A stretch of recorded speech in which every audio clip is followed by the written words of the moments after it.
Welcome to Your Wish Fulfilled. This is a magical opportunity to experience more good feelings, more joy, more success, and create the beautiful life that you want, that you deserve, that is possible for you. Today, we are diving into how to experience the feeling of success when you don't have what you want yet. And we're going to be talking about the number one reason that people fail using the law of attraction manifestation. This is really important. I was thinking actually of uploading an audio book that I did a long time ago.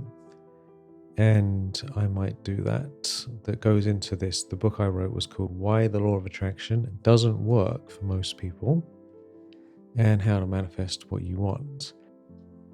And so the beginning of these lovely podcasts, thank you for being here, by the way, I'm very grateful for you.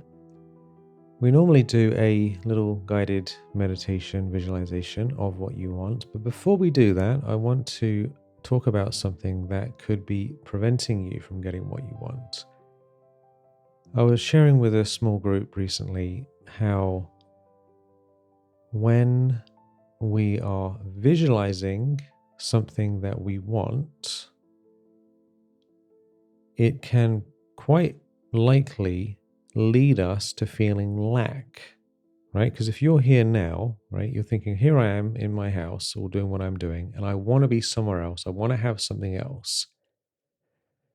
The very act of visualizing those things can lead you to feel, I haven't got it yet, right? So a lot of this visualization work can horribly backfire on us, right?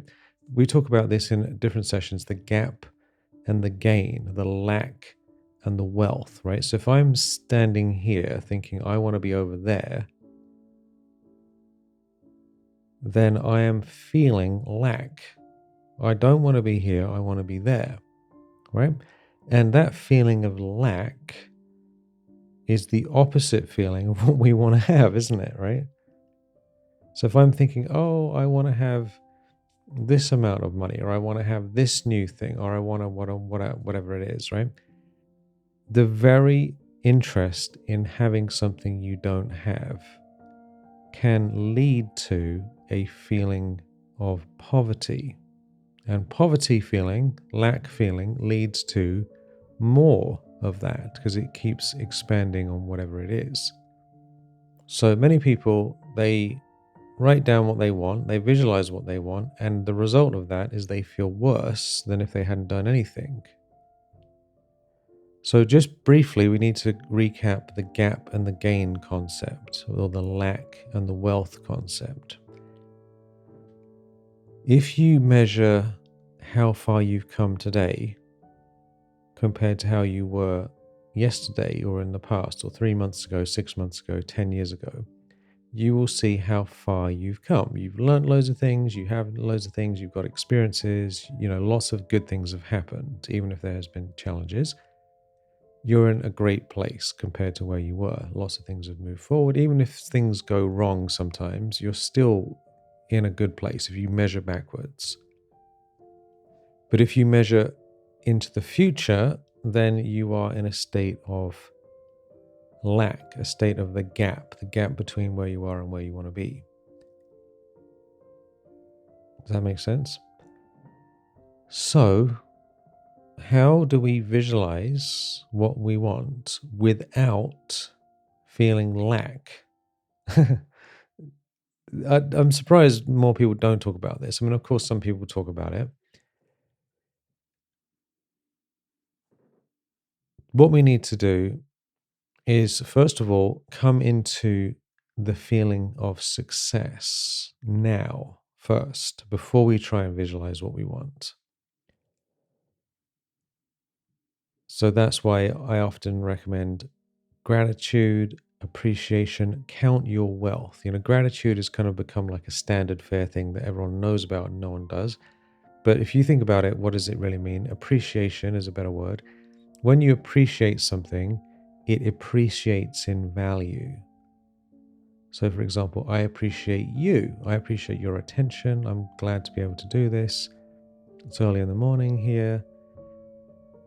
And I thought I'd like to share this with you. So I'm happy to be doing this. Had a lovely morning meditation. Have my tea. It's a great day. I feel great. And I want to share something to help others. So thank you for being here. There's loads of things we can be grateful for, right? Grateful for people in our lives, grateful for knowledge that we have, opportunities, for money that we have, all the stuff that we have in our life. So when you go back to zero, this is really, really important. I've been teaching this for many, many years. 0 point. Remember that term, 0 point. It means, imagine going back to zero, having absolutely nothing. So you lose your body, you lose everything you have, all the people you know, all the knowledge you have. If you went back to zero, in one sense, it's actually a relief because there's nothing to worry about, right? So 0 point is a very beautiful place, but it also represents you don't have anything. And then if you add back in all the things that you now have, like you imagine you leave your body, you leave the world, and you have nothing. So you're just a being of peace. And then you come back into this body, into this world, and then you have all this stuff again, right? Then you think, this is great. Even if I have challenges, even if I have pain, even if I have issues, this is all these opportunities. And then from that feeling of wealth and appreciation, you can then say, all right, what would be a fun thing to create just for fun? But you're starting from a place of feeling good at the beginning.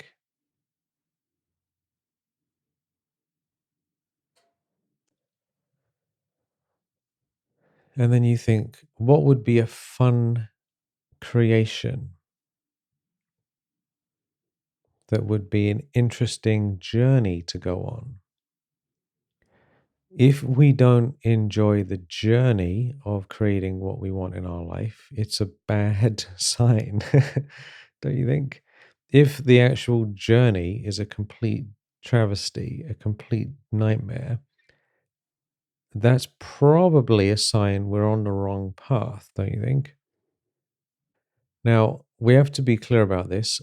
On the path, there's going to be challenges. That doesn't mean it's bad. Like one of my students, she told me recently, she said, oh, this is hard. This is hard. It's a bad sign because it's hard. I'm like, no, no. Being hard isn't a bad sign. Being hard means you're actually facing yourself and making progress, right? Because if you do this easy things, if everything you do is easy, if it's the same thing over and over again, you're not going to make any changes. So by definition, anything that is moving you towards growth is going to have some level of difficulty, right? So we have to discern the difference between being difficult and it being the wrong path, right? A lot of people, they can't tell the difference. They think, oh, if it doesn't feel good all the time, then it means that it's a bad thing. For example, I started going to the gym and I've stopped going. I should probably go back again. And I don't really like going to the gym. I have a personal trainer. I don't want to go there. I don't like going there. I don't enjoy being there. I actually don't like any of it, frankly. I'd much rather be just reading a book or going on a walk or something. But I do feel better afterwards. So does that mean I should never go to the gym because I don't feel like it? Sometimes I go on these very difficult hikes, right? Up and down the mountain. And I might get out of breath and I'm like, oh, this is intense, right? Does that mean I shouldn't do it? Many times I'm working on a project and it's fun. And then it comes to the end where I have to finish it. And I'm like, oh my God, I don't want to do this. I'd much rather do a new project or avoid something or do something else. Does that mean I should just give up? Right? So obviously there's going to be some challenges in anything we're doing. But the key thing is, overall, is it a path of growth that you're on? So, to manifest properly with more ease and joy, we need to have gratitude. So, we're feeling in the gain, in the success now. And then choose something that is a path of growth that we actually are going to benefit from and enjoy most of the time. Doesn't mean we're going to enjoy it all the time.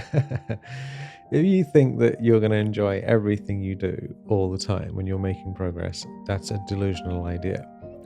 We can change our attitude and say, even the challenges, I'm going to try and embrace them and enjoy them. But there will be times where it is just frankly a pain in the ass and we don't want to deal with it, right? That's just how it is. So once you accept that, once your expectation is calibrated correctly, once you understand that there will be various things that come up along the way, then it's not a big deal. Like, for example, Joe Dispenza, one of the things I like about him, if you don't know who he is, he talks about health and healing and mindset. And he was a chiropractor, and he was on a bike ride and it was like a biking race. And he turned a corner and a truck came out of nowhere and smashed right into him and flipped him off his bike, and he ended up in hospital with a broken back, broken spine.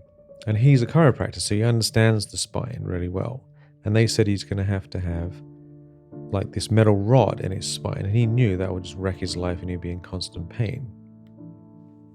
So he visualized, he knew which part of his spine was broken, right? So he visualized that particular part of his spine was healed again and again and again while in the hospital, right?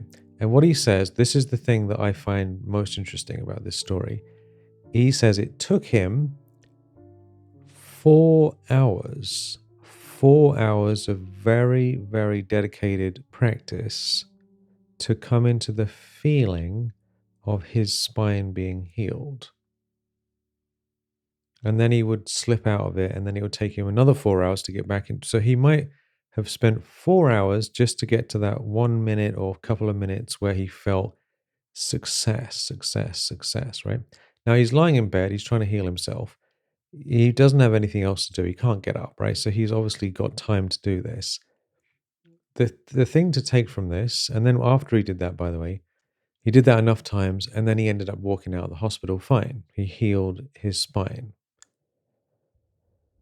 So it's a miraculous story for a couple of reasons. One is the result is miraculous, but more miraculous is that he had the perseverance to face himself for 4 hours straight before he could get to that 1 minute or a couple of minutes or even a few seconds of feeling success.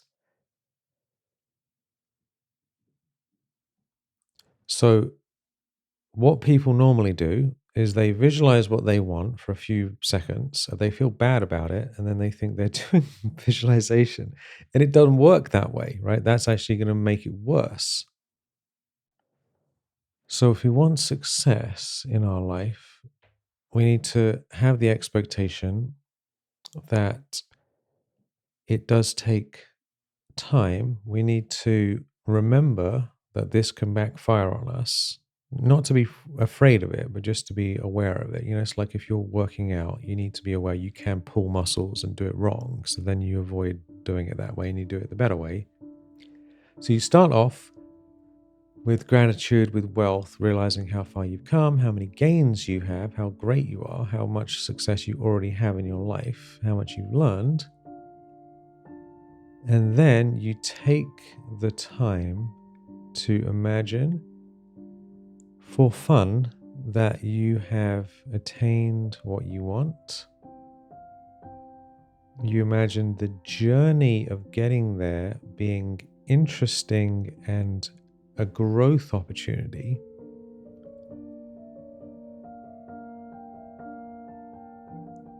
Because as you imagine the actual journey being interesting, then you're opening yourself up to the process. Because if we think the outcome, once I have this much money, then everything will be fine. If we think that outcome is going to solve all our problems, we're missing the point, because the outcome is only going to last for a very short time. Like many people get what they want and then they want something else and it doesn't make any difference. But the journey was disturbing and they didn't learn anything and they haven't changed. So what good was it for them or anyone else? So if you imagine, first of all, you're doing great now. Then you imagine the journey being a growth. So like, how are you changing as a person as a result of this journey that you're on? How is your life improving gently? For example, maybe you're going to become more organized, more perseverance, more dedication, more focus. You're going to take care of things. You're going to upgrade your relationships. You're going to talk to yourself nicer. You're going to learn to love yourself more. So the journey of getting to the outcome is wonderful. So you imagine the journey itself being fascinating. For example, let's say you want to make more money, which is fine, right? Great. Why not have way more money? How can the journey towards more wealth make you a better person, make you a more elevated being?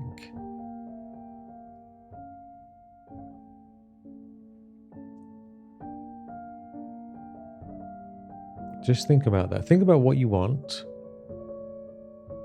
Think about what is required of you. Who do you have to become to achieve that? So there's the aim, and then there are the qualifications for the aim. This is something a lot of people don't talk about. The aim has qualifications. It's not that we can just visualize what we want for a few seconds a day and somehow it's going to happen. That doesn't work that way. There are qualifications related to the goal. So if someone wants to be a multi-billionaire, there's certain qualifications for that, right? We're the ones who can become qualified, and that means, who are we becoming? What are we doing? How are we thinking? How are we acting? What sort of person can allow themselves to become that? Like, there are a lot of, for example, successful people on the internet, physically, with a lot of followers, etc., etc. What are the qualifications for that? It's not like a degree qualifications, but they had to like put themselves out there. They had to be willing to do stuff that they might not wanted to do when they didn't feel like it. They had to be willing to put up with criticism from people who didn't like them. They had to be willing to put in the work, enough times, etc., etc., right? There's certain things that they did. And as a result of doing those things, they became qualified to achieve that goal. And a lot of the time, people have changed themselves in the process. So here's your goal, your aim, your vision. You start from a place of wealth that you're doing great now. You visualize yourself moving in that direction. What are the changes you're making in yourself? What are the ways in which you're growing and evolving and becoming a better version of yourself? And then, as you do that, you will feel more inspired because you're bringing the good feeling into the process. So the process itself is a gain. You're thinking, I'm going to be learning, I'm growing, this is inspiring. And then you imagine being in that future reality when you've already become that. And you assume the feeling of who you will become when your wish is fulfilled. Let me read the quote from Neville that this podcast is based on. Get into the spirit of the desired state by assuming the feeling that would be yours were you already the one you want to be, right? So it's not what you have, it's get into the spirit of the state desired by assuming the feeling that would be yours were you already the one you want to be. As you capture the feeling of the state sought, you are relieved of all effort to make it so, for it is already so. There is a definite feeling associated with every idea in the mind of man. Capture the feeling associated with your realized wish by assuming the feeling that would be yours were you already in possession of the thing you desire, and your wish will objectify itself.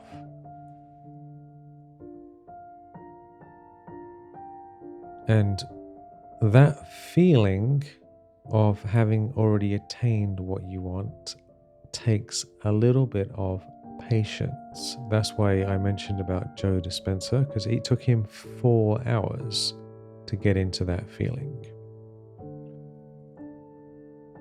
So the more you can take the time to do this well, enjoy the process, enjoy the journey, be okay with the various challenges, that will allow you to, first of all, have a better life now. Secondly, feel good now because you get into that feeling state. And also, you will accept and embrace the difficulties in life as part of the journey and as something that is actually success. Because when we do hard things that are good for us, we build strength and we feel great, right? Like I've decided to start going to bed earlier so that I can get up even earlier. I already get up around 4 o'clock anyway, right? Just a little bit earlier. And what I realized is I wasn't going to bed early enough to wake up feeling fresh. I've gone to bed earlier. I feel great, right? I've been up for a long time already. It's only 7 in the morning. But I feel fantastic because I've taken care of myself, doing stuff differently in various ways. And as a result of that, everything's getting better and better and better. So when we face ourselves, when we face these things, when we have a realistic expectation of what we're dealing with, when we make effort towards what we want, our life feels very inspiring today, and we manifest what we want. So thank you so much for your wonderful presence. Let's finish by holding the vision for a moment of what you wish to manifest, starting with realizing how blessed you already are.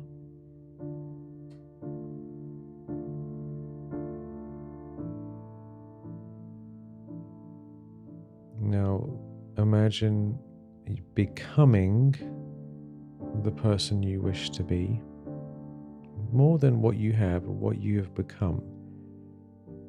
How are you different, upgraded?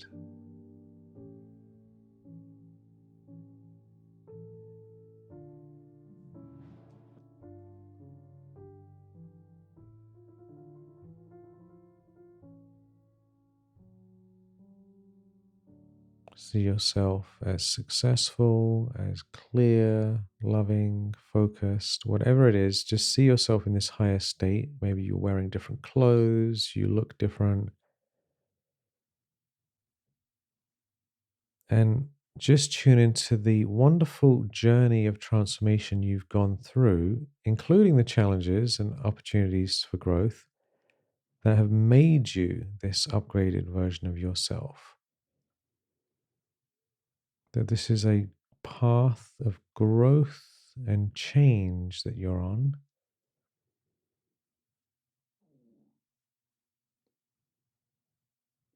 And see yourself embracing the journey, becoming an upgraded, higher level version of yourself.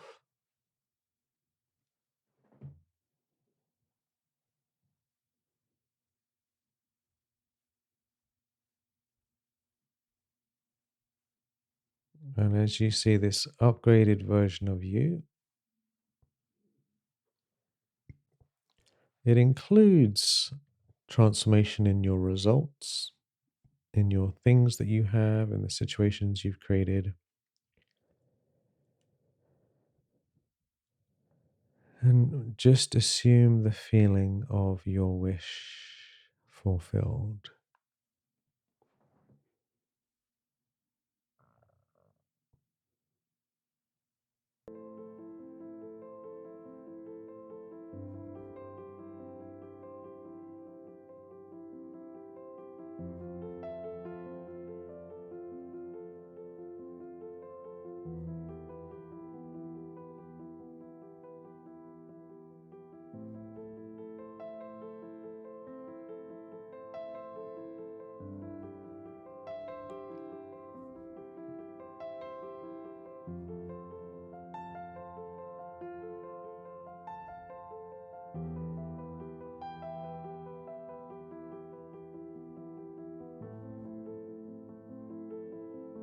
And just breathe in that wonderful feeling of success.